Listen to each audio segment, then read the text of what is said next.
जो हमारे secular leader है हमारे अप्पू गौड़ा साहब, आज तक कभी जातिवादी करे नहीं। हम कम से कम अब 15 साल से उनके पास है, और उनके पिताजी भी पहले से कभी करे भी यहाँ पे 2 बार एमएलए बने गुलबर्गा डिस्ट्रिक्ट रहने के बाद। कभी कौमदी नहीं करे। हमारे सब लोग मिलके हर हिंदू मुस्लिम जो है गंगा जमुना तहजीब लेके चले सोए। तो कुछ हुआ होगा तो भी वो पहले का बोले के सुने होंगे, उन्होंने भी बोल के बोले, ऐसा कुछ गलत तो नहीं बोले। कभी जात लेके बात नहीं करे, तो उनके ऊपर जो एफआईआर करे। और जो लोग जो एक वचन में बात कर रहे हैं उनको, ये गलत है, ये बात नहीं करना चाहिए। तो इसको जो एफआईआर करे हैं उसको रद्द करना चाहिए। और जो अब जो गलत अल्फाज बात कर रहे हैं, ये नहीं करना चाहिए। कभी उन्होंने कम्युनिटी को लेके सियासत नहीं करे गुलबर्गा में। उस टाइम पे ये मीडिया वो नहीं था ना, 70 साल पहले, आपको भी मालूम होगा। चले 70 साल, देखो आप भी सुने होंगे, हम भी सुने होंगे ना। 1994-72 में कई लोग सुने सो है, बोले सो है, करे सो है, वो बेहतर, वो अलग बात रही।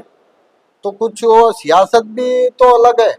तो कभी कम्युनिटी लेके हमारे लीडर जो है अप्पू गौड़ा साहब, कम्युनिटी लेके सियासत नहीं करे गुलबर्गा में।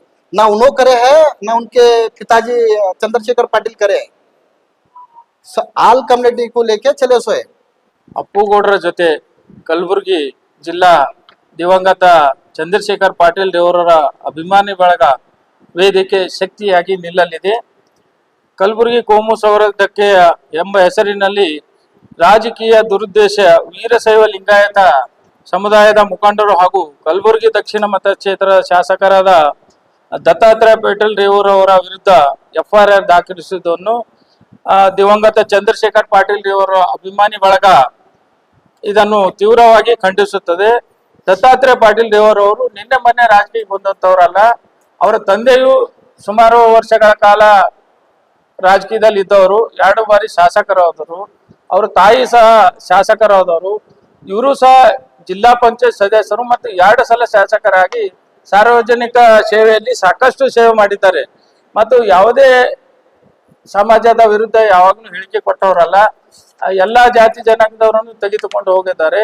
ಅದು ಅಲ್ಲದೆ ಅವರು ಮುತ್ತಿನ ಕಾಲದಿಂದ ಇಲ್ಲಿ ಒಂದು ಮೆಡಿಕಲ್ ಅಂಗಡಿ ಗುಲ್ಬರ್ಗಾದಲ್ಲೇ ವಾಸಿಯಾದಂತ ಆದರ್ಶ್ ಮೆಡಿಕಲ್ ಸ್ಥಾಪನೆ ಮಾಡಿ ಎಲ್ಲ ನಮ್ಮ ಜಿಲ್ಲೆಗೆ ಒಂದು ಒಳ್ಳೆ ರೀತಿಯಲ್ಲಿ ಸೇವೆ ಸಲ್ಲಿಸಿದ್ದಾರೆ.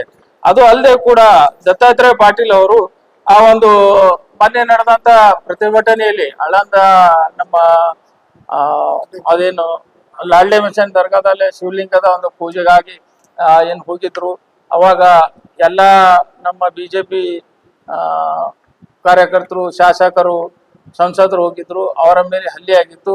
ಆ ಪ್ರಕರಣದಲ್ಲಿ ಇದ್ದಂತ ಎಲ್ಲಾ ಜನರನ್ನು ಖುಲಾಸೆಗೊಳಿಸಿ ನಮ್ಮ ವಿರುದ್ಧ ಏನ ಬಡಗಿ ತಗೊಂಡು ಹೊಡೆದ್ರು, ಎಲ್ಲಾ ನಮ್ಮ ಜನರಿಗೆ ಹಾನಿ ಮಾಡಿದ್ರು. ಅವಾಗ ಪೊಲೀಸ್ ಡಿಪಾರ್ಟ್ಮೆಂಟ್ ಸಹ ಹೊಡೆದಿದ್ರು. ಅವರು ಅಂತವ್ರ ವಿರುದ್ಧ ಪ್ರಕರಣ ಎಲ್ಲ ರದ್ದು ಮಾಡಿದ್ರು.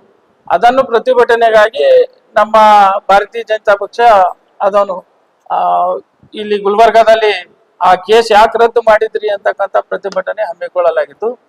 ಅವತ್ತು ದತ್ತಾತ್ರೇಯ ಪಾಟೀಲ್ ದೇವರವರು ಒಂದು ವಿಷಯ ಪ್ರಸ್ತಾಪಿಸಿದ್ರು. ಖಮ್ರುಲ್ ಇಸ್ಲಾಂ ಹೇಳಿದಂತ ಹಿಂದಿನ ಹೇಳಿಕೆ ಹೇಳಿದ್ರು. ಅದು ತಪ್ಪು ಸರಿಯೋ ಅದು ಹಿರಿಯರೆಲ್ಲ ಅದು ಮನಗಂಡು ಅದು ಏನ್ ತೀರ್ಮಾನ ತರ್ತೋಲಿ ಅವ್ರ ವಿರುದ್ಧ ಏನ್ ಸರ್ಕಾರ ಇರ್ತದೆ ಅದು ಬಿಟ್ಟು ನಿನ್ನೆ ಮೊನ್ನೆ ಬಂದಂತ ಯುವಕರ ಪಡೆ ಏನೋ ಮೀಡಿಯಾದಲ್ಲಿ ಸಿಕ್ಕಾಪಟ್ಟಿ ಯಾವುದೋ ಒಂದು ಹೇಳಿಕೆ ಕೊಡ್ತಾ ಇದ್ದಾರೆ. ಅದನ್ನು ಪೊಲೀಸ್ ಡಿಪಾರ್ಟ್ಮೆಂಟ್ದವ್ರು ತಡಿಬೇಕು, ಅವ್ರ ವಿರುದ್ಧ ಎಫ್ಐಆರ್ ಮಾಡ್ಬೇಕು. ಮತ್ತು ದತ್ತಾತ್ರೇಯ ಪಾಟೀಲ್ ದೇವರು ಏನು ಎಫ್ಐಆರ್ ಮಾಡಿದ್ದಾರೆ ಅದನ್ನು ರದ್ದು ಮಾಡ್ಬೇಕು. ಆ ರದ್ದು ಮಾಡದೇ ಇದ್ದ ಪಕ್ಷದಲ್ಲಿ ನಾವು ದಿವಂಗತ ಚಂದ್ರಶೇಖರ್ ಪಾಟೀಲ್ ದೇವರ ಅಭಿಮಾನಿ ಬಳಗ ನಮ್ಮ ಜಿಲ್ಲೆಯಲ್ಲಿ ಹೋರಾಟ ಮಾಡ್ತೀವಿ. ಒಂದ್ ವೇಳೆ ಅವರು ಹಿಂಪಡೆದೇ ಇದ್ದರೆ ಇಡೀ ರಾಜ್ಯದಾದ್ಯಂತ ನಾವು ಹೋರಾಟ ಮಾಡ್ತಾ ಇದ್ವಿ. ಇವತ್ತು ನಾವು ಈ ಒಂದು ಪತ್ರಿಕಾಗೋಷ್ಠಿ ಮಾಡುವ ಉದ್ದೇಶ ಏನೆಂದರೆ, ಈಗಾಗಲೇ ನಮ್ಮ ಪ್ರಕಾಶ್ ಗೌಡರು ಹೇಳಿದ ಹಾಗೆ ಮೊನ್ನೆ ನಮ್ಮ BJP ರಾಜ್ಯಾಧ್ಯಕ್ಷರ ನೇತೃತ್ವದಲ್ಲಿ ಒಂದು ಪ್ರತಿಭಟನೆ ಮಾಡುವಾಗ ನಮ್ಮ ಮಾಜಿ ಶಾಸಕರು ಮತ್ತು ಮಾಜಿ ಕಲ್ಯಾಣ ಕರ್ನಾಟಕ KKDB ಅಧ್ಯಕ್ಷರಾದ ಮಾನ್ಯ ದತ್ತಾತ್ರೇಯ ಪಾಟೀಲ್ ರೇವರು ಅಪ್ಪುಗೌಡರು ಅವರ ಒಂದು ವೇದಿಕೆಯಲ್ಲಿ ಮಾತನಾಡುವಾಗ ಅವರು ಕಮರುಲ್ ಇಸ್ಲಾಂ ಅವರು ಬಗ್ಗೆ ಒಂದು ಪಾಕಿಸ್ತಾನ ಅದು ಏನೋ ಒಂದು ವರ್ಡ್ ಅಂದಾಗ ನಾವು ಕೂಡ ಅಲ್ಲಿ ಪ್ರತಿಭಟನೆಯಲ್ಲಿ ಭಾಗವಹಿಸಿದ್ದೀವಿ. ಅದು ವರ್ಡ್ ನಾವು ಕೂಡ ನಮ್ಮಲ್ಲಿ ಕೂಡ ಪ್ರಿಂಟ್ ಇದೆ. ಅದೋದು ಬಿಟ್ಟು ಆ ಒಂದು ದೊಡ್ಡವರ ಒಂದು ಮಾತನಾಡುವಾಗ ಆ ಒಂದು ಪಕ್ಷದ ಮುಖಂಡರಾಗಲಿ ಅಥವಾ ಇನ್ನಿತರ ಯಾವುದೇ ಒಂದು ಮುಖಂಡರಾಗಲಿ ಮಾತಾಡಬೇಕು ಹೊರತು ಒಂದು ಸ್ಟೇಷನ್ ಬಜಾರ್ದಲ್ಲಿ ಒಂದು ಬೈಕ್ ರ್ಯಾಲಿ ಮುಖಾಂತರ ಅಥವಾ ಇನ್ಯಾವುದೋ ರ್ಯಾಲಿ ಮುಖಾಂತರ ಅವರು ಪ್ರತಿಭಟನೆ ಮಾಡಿದ್ದಾರೆ. ನಮ್ಮ ಅಪ್ಪುಗೌಡರ ಹೆಸರಿಗೆ ಮಸಿ ಬಳಿಯುವ ಒಂದು ರಾಜಕೀಯ ಕುತಂತ್ರ ಇದೆ ಅಂತೇಳಿ ನಾನು ಹೇಳ ಬಯಸ್ತೇನೆ. ಯಾಕಂದರೆ ಸುಮಾರು ವರ್ಷಗಳ ಹಿಂದೆ ಚಂದ್ರಶೇಖರ್ ಪಾಟೀಲ್ ರೇವರು ಮತ್ತು ನಮ್ಮ ಕಮರುಲ್ ಇಸ್ಲಾಂ ಅವರು ಜೊತೆಯಾಗಿ ಈ ಒಂದು ಕಲಬುರಗಿಯಲ್ಲಿ ಬೆಳೆಸಿದ್ದಾರೆ. ಅದು ಅವರವರ ವಿಷಯ ಇತ್ತು. ಯಾಕಂದರೆ ಅಂದಿರಬಹುದು ಒಂದು ಪಾಕಿಸ್ತಾನದಲ್ಲಿ ಮಿನಿ ಪಾಕಿಸ್ತಾನ ಮಾಡ್ತೀನಿ ಅಂತೇಳಿ ಅಂದಿರ್ಬೋದು.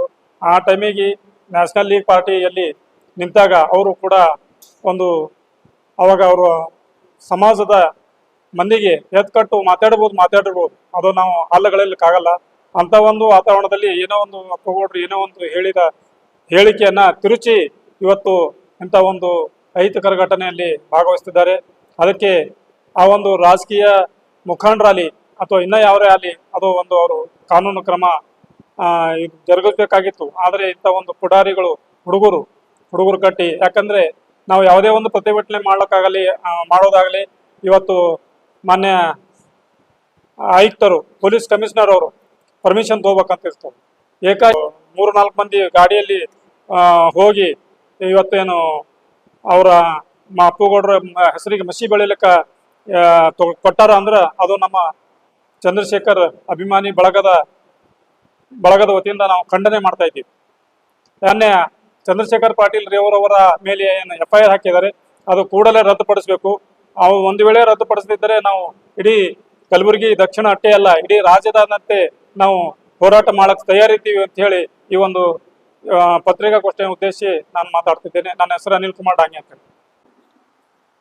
ಇಂದಿನ ಡಿಜಿಟಲ್ ಮಾಧ್ಯಮದ ಎಲ್ಲ ಅಣ್ಣ ಮಂದಿಗೆ ನಮಸ್ಕಾರಗಳು. ಇವತ್ತಿನ ವಿಷಯ ಈ ನಮ್ಮ ದತ್ತಾತ್ರೇಯ ಪಾಟೀಲ್ರ ವಿರುದ್ಧ FIR ಮಾಡಿದ್ದಕ್ಕಾಗಿ ನಾವು ಖಂಡಿಸ್ತೇವೆ. ಏಕೆಂದರೆ ಯಾವುದೇ ಸರ್ಕಾರ ಈ ಜಾತಿ ಮತ್ತು ಧರ್ಮದ ವಿರುದ್ಧ ಸಮಸ್ಯೆ ಬಂದಾಗ ವಿಚಾರ ಮಾಡಿ FIR ಮಾಡಬೇಕಾಗಿತ್ತು. ಯಾಕಂದರೆ ಇದು ಸರ್ಕಾರ ಕೂತಿ FIR ಮಾಡಿದರೆ ಜಾತಿ ಕಲಹ ಹಚ್ಚಿದಂತಾಗುತ್ತೆ. ಇದ್ರ ಬಗ್ಗೆ ಈಗಾಗಲೇ ಅವರು ದತ್ತುಗೌಡ ಪಾಟೀಲ್ರು ಅವರು ಸ್ವಂತ ಹೇಳಿಕೆಯನ್ನು ಯಾವುದೇ ಕೊಟ್ಟಿಲ್ಲ. ಮೊದಲಿನ ಶಾಸಕರು ಏನೋ ಹೇಳಿದಾರಷ್ಟೇ. ಅವರು ಆಗಿನ ಕಾಲದಲ್ಲಿ ಹೇಳಿರ್ಬೋದು, ನಾನು ಮಿನಿ ಪಾಕಿಸ್ತಾನ ಮಾಡ್ತೀನಿ ಅಂತ ಹೇಳಿರ್ಬೋದು. ಆದರೆ ಇವ್ರು ಹೇಳಿಲ್ಲ. ಅದು ಅವರು ಹಿಂಗೆ ಹೇಳಿದಾರಂತ ಅಷ್ಟೇ ಹೇಳಿದ್ದಾರೆ. ಆದರೆ ಅವರು ಯಾವುದೇ ರೀತಿ ಯಾವುದೇ ಜಾತಿಯ ಅಥವಾ ಯಾವ ಧರ್ಮಕ್ಕೆ ವಿರುದ್ಧ ಮಾತಾಡಿಲ್ಲ ಅಥವಾ ಅವಹೇಳನ ಮಾಡಿಲ್ಲ. ಅದಕ್ಕೆ ಸರ್ಕಾರ ಕೂಡ ಎಲ್ಲ ಜಾತಿಯನ್ನು ಸಮಾನವಾಗಿ ಮಾಡಬೇಕು. ಇವತ್ತು ಯಾರೋ ಬಂದಿರ್ತಾರೆ ಏನೋ ಹೇಳ್ತಾರೆ ಅಂತ FIR ಮಾಡ್ಬೋದು. ನಾವು ವಿಚಾರ ಮಾಡಿ ಮಾಡಬೇಕು. ಇವತ್ತು FIR ಮಾಡಿರೋದು ಭಾಳ ತಪ್ಪದು. ಅದು ನಾವೆಲ್ಲ ಖಂಡಿಸ್ತೀವಿ.